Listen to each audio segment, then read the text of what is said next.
All right, we're back for another episode. I've been gone. I've been AWOL for a couple weeks, so I'm sorry about that. But decided to come back with a bang. So we got a great man in front of me right now. We got Mark Naylor that we're sitting and visiting with today. So Mark, you want to say hi to everybody? Hello, everybody. How you doing? There you go. So let's cut in really quick. So I want to know how Mark became Mark. So I want to know where you grew up and what you'd like to do as a little kid. Oh my gosh, I was born in Virginia because my dad was going to FBI school back in Washington at the time, and but I only lived there a few years before we got transferred to California because of the FBI, and lived in Carmel for a while, and then moved down to San Diego, and have been here since I was about 5 years old. So I've been pretty much from San Diego my whole life, and was raised with 12 other brothers and sisters, and there's so many stories in amongst all that, but grateful for the family that I have. My mother turns 90 this year and just went skydiving up at Lake Elsinore 2 weeks ago, and that's what she does every year on her birthday. And that would be my mom, and who I believe is an angel that walks the earth and has given me most of the blessings in my life because of her faith. I just been blessed my whole life, and grateful for the Lord never leaving me alone, because I've probably left him alone a few times in my life along my journey, and grateful that he is who he is to me, and I know he is someone who loves me, and I love him right back, and he is a heavenly father to me as I am an earthly father to my children. And they can do no wrong, and when they do, I'm not going anywhere because they are my children. So I understand his love for me, and it works pretty good. There's been times when I've never really left him, but wasn't always focused on him. And as many know, I raced motocross a lot of years in my life, and a lot of those races were on Sunday.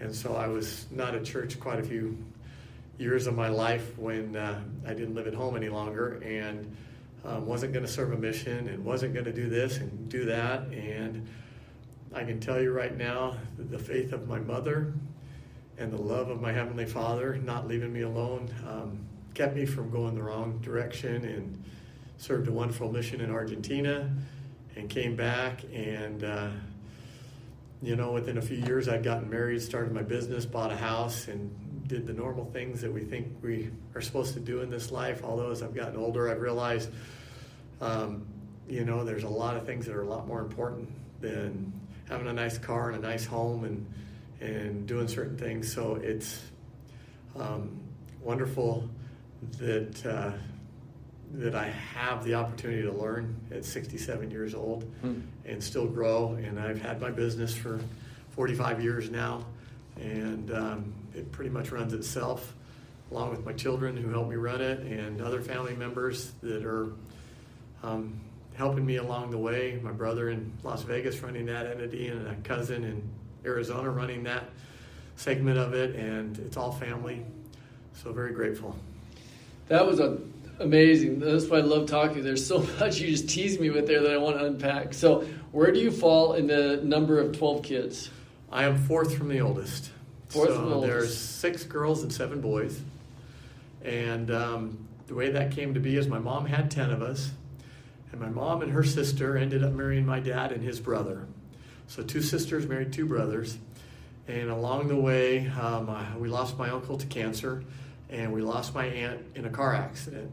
And so 3 of them were cousins that we adopted, and they've been with me my whole life. So my mom had 10, we brought 3 more in, and that's how we got 13 of us. That's amazing.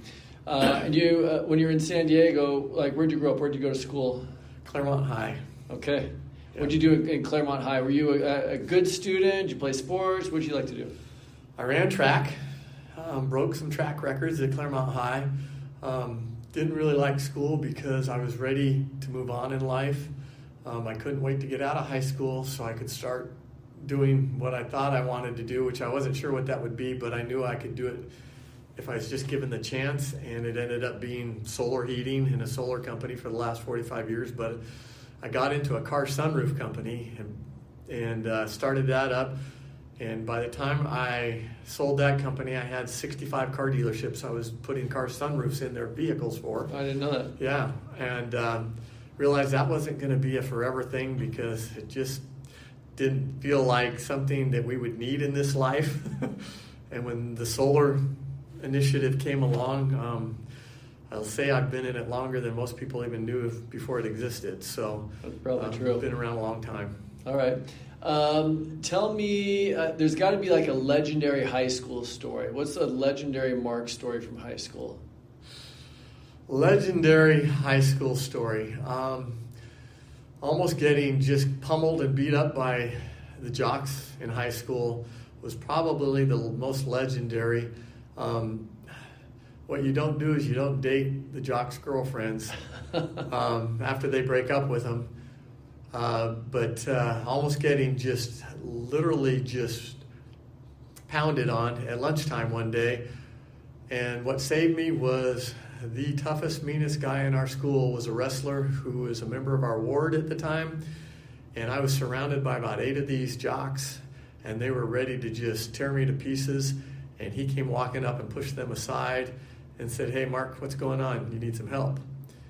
And I just said, "Richard, you just saved my life." And he looked at everyone, and they backed off. And he said, "This is one of my best friends." And I'll never forget that day. But for the most part, high school, hate to say it, I felt like it was a waste of my time. Had to take classes I didn't want to take, do things I didn't want to do. But I loved all the metal shop, wood shop. I loved all the athletics, the sports, but I ran track. And so until I got a disease in my leg and had to stop. And couldn't wait. I graduated a year early and started moving on in life. That's cool. How'd you get on a mission? I know you loved your mission, so we'll ask about the mission. We want to know how you got on it first. Wasn't going on a mission. Told my mom I wasn't going to serve a mission. Motocross was doing really well. Honda was looking at me. I had a really cute girlfriend. I actually lived my senior year right before I graduated on my own out of the house. Had a great job, riding motocross, cute girlfriend. I thought I had everything I ever needed in life.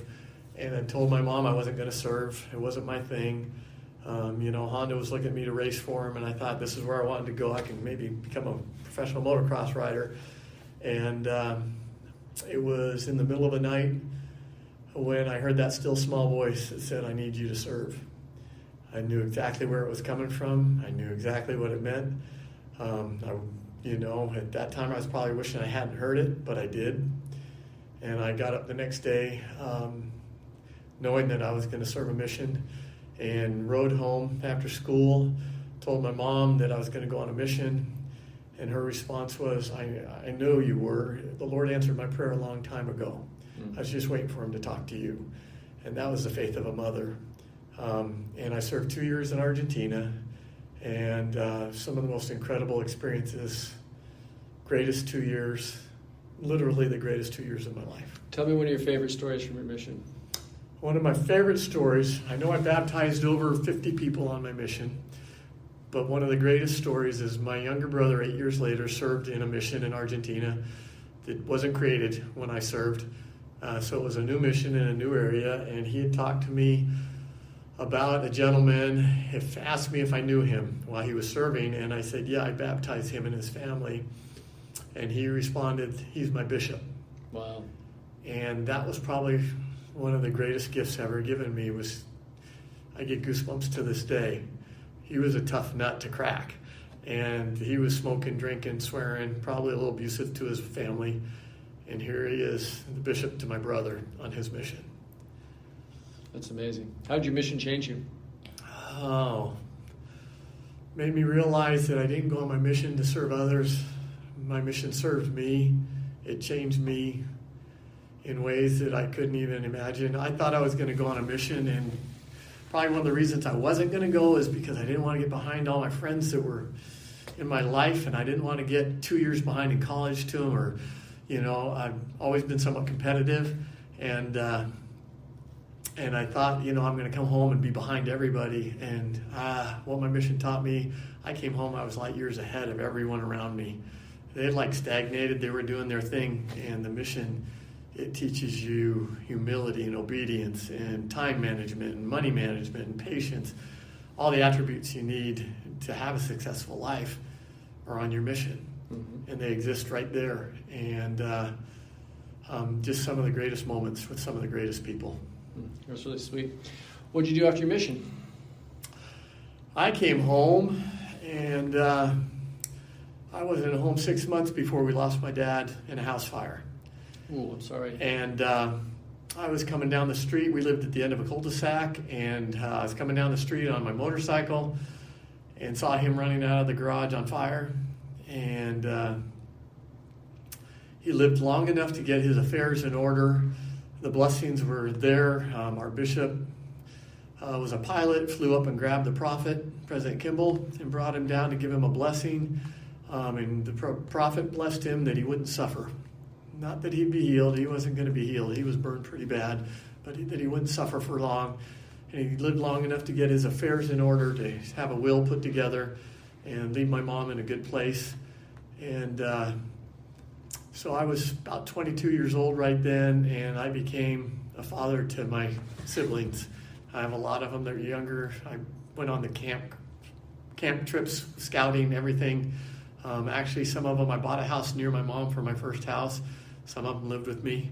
I helped raise some of my brothers and sisters. I'm almost more of a father figure than a brother to my siblings because they were so much younger. Just wanted to make sure I was there for my mom and my brothers and sisters who were still at home. There were still 7 living at home. Wow. It's a lot to deal with. Fresh off a mission, too. It was perfect timing, actually, because I had the patience then. Yep. I don't think I had it before I left. You were probably prepared for that. Yeah. It would have been a little different. Now, I think everybody knows you have a pool solar company. How'd you get into that?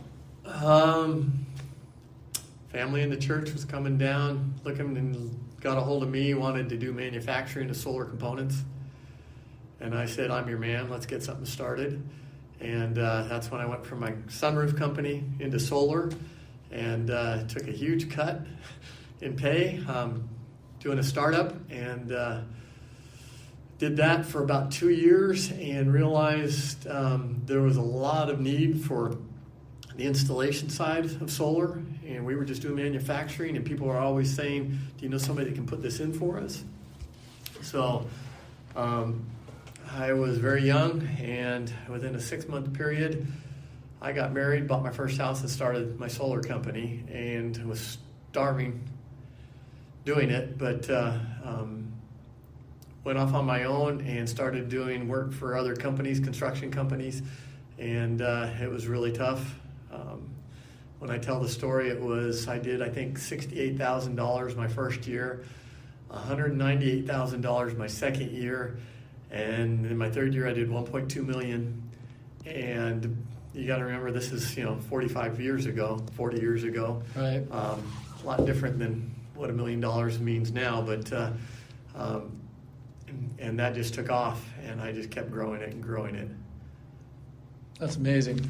What do you enjoy about doing, so you've been doing this for 45 years, still the same company, still bears your name. What do you enjoy about doing the solar installs? I enjoy meeting the people, getting to know the people, and that we do the business for. They're so eclectic, and I look at everybody, and I've just had a recent conversation with somebody about, there's a piece of God in all of us. And it's funny how it all comes out, because we're all so different, and it manifests itself differently. And I love getting to know people. I love getting to know their stories, exactly what you're doing here right now. I love to talk to people, to hear their experiences, especially the elderly. And I almost could be considered that. When someone says I'm an elderly person, I have a hard time believing that. But never elderly at heart. No. I love the knowledge that they have to share with me. And I always tell them that they just gave me my best part of my day. And now let's do business. but I get to know people. That's really cool. I also know you got a lot of young employees, and you're a bit of a father to them. Is there like something in how you manage? Is there something that you try to teach these young men and young ladies as you work with them? Just to be your best and do your best. And my greatest gift, one of the greatest gifts God's given me, is I haven't had to really work hard and worry much about finances, because it's always been there for me. And I know it's my work ethic, the ethic that creates it, but I've been able to serve, hire, and put about 8 missionaries out in the field. Most that weren't going to go on a mission, some that were planning on it and they needed to make the money. But some of the greatest gifts along the way were seeing these young men actually turning around and going and serving a mission. One of them I talked to just a few weeks ago, and I didn't know the impact I had on him until just a few weeks ago, and he served a mission 30 years ago. So, it's just again, been blessed. And that's why I still have my company. I could walk away at any moment, but I love what it creates for people. Kind of thinking about those youth, I know you've had a million callings in church related to the youth. Is there a youth trip or youth activity that you really remember as a highlight? My most favorite calling in the history of my life in this church is Pioneer Trek Trail Boss. I didn't know that until I served my first. You've done that a couple times now, right? No, I've done it a whole bunch of times. Oh. And it was when we were first in Ma and Pa many years ago that I came back down out of the mountains thinking that I was born at the wrong time. And wondering if this was my reality, if that was my reality. And I've been involved with it ever since. And just a couple hundred kids finding God and getting closer to Him. And without all the electronics and the cell phones and the stuff they have to look at down here in this life, we take them up to the mountains, we get them away from it all. And I just believe it's hallowed ground that we walk on when we serve these Pioneer Treks. I thought you might say that, by the way. I always know how much you enjoy that, so that's really fun to hear. It's pretty good. The youth are they keep you young too, keep you laughing and smiling. And second best calling I've ever had is being in the Stake Young Men's presidency. So tell us about your family. My family, I have 3 sons that are in their 30s right now. I am in a second marriage. My first marriage lasted about 17 years, and I still love her with all my heart, and she knows it, and we are just best friends. And my second marriage, as you know, Lori was diagnosed with Alzheimer's about 7 years ago, right at about 50 years old, and is in a home right now at 57. And so we've kind of lost her, but still try to include her in all my conversations, and I visit her 4 or 5 times a week. And my 2 oldest sons help me run the company. Her son is getting married in 4 weeks, and I couldn't have been given 3 better blessings in my boys, and an angel in my wife, and just grateful. Again, you'll hear me say grateful all the time. I see the Lord's hand in everything. I have my best day ever. I live my best day ever every day.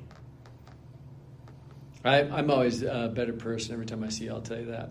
So tell me, just kind of wrapping up, you have a lot of joy in life, regardless of your situation, from what I've always observed. What role does Jesus Christ play in that for you? To the extent that I allow Him in, because I know there's times and places and things, and I'm just looking for a very merciful God when I get on the other side of the veil. He is everything to me. I have a human side to me, so I'm not always perfect in all that I do. I realize that. He knows my battles and my struggles. He knows that I put up a pretty good fight, and I'm not going to win every battle, but I plan on winning the war at the end of it all, and I'm hoping I get there someday. I see Him as a God of love. I don't fear the Lord.